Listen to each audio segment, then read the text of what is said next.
Anno 2010.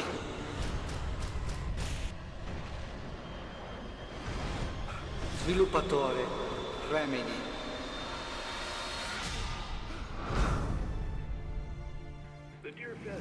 Console Xbox 360. Wow, it's gorgeous, Alan. Her own private island. Titolo Alan Wake. Cauldron Lake is a special place. It's all in your head.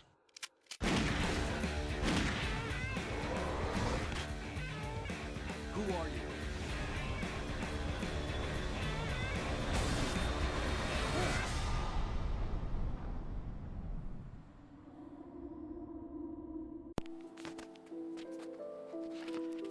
Ciao a tutti e benvenuti. Io sono Lucky e oggi parliamo di Alan Wake. Creato nel 2010 dagli stessi sviluppatori di Quantum Break, ossia Remedy, e per chi li avesse provati entrambi non potrà che apprezzare i punti in comune fra i due giochi, il titolo si presenta come un classico sparatutto in terza persona in salsa paranormale. Il plot iniziale è abbastanza banale: scrittore in crisi creativa, si trasferisce in una cittadina sperduta insieme alla moglie per ritrovare l'ispirazione, la moglie scompare e lui cerca di capire cosa stia succedendo. Ma se andate avanti e non vi fate annoiare dall'incipit iniziale, il gioco svelerà quella che è la sua vera essenza.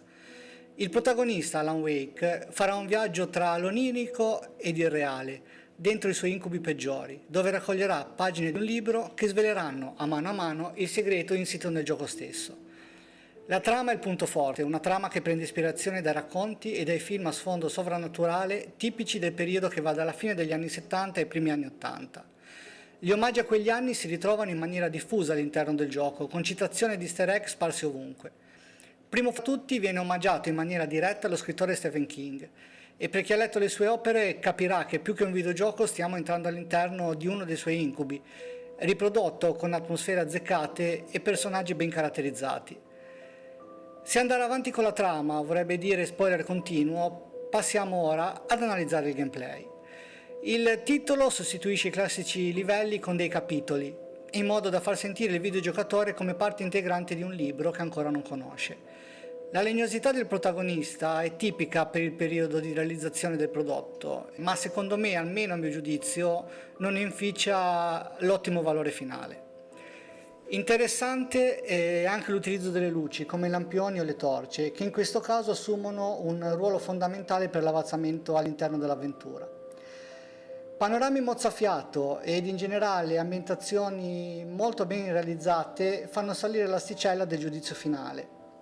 La chicca è la presenza all'interno del gioco di televisori, i quali, una volta accesi, trasmetteranno episodi di Night Springs, una serie TV a sfondo paranormale creata appositamente per il gioco e recitata da attori veri.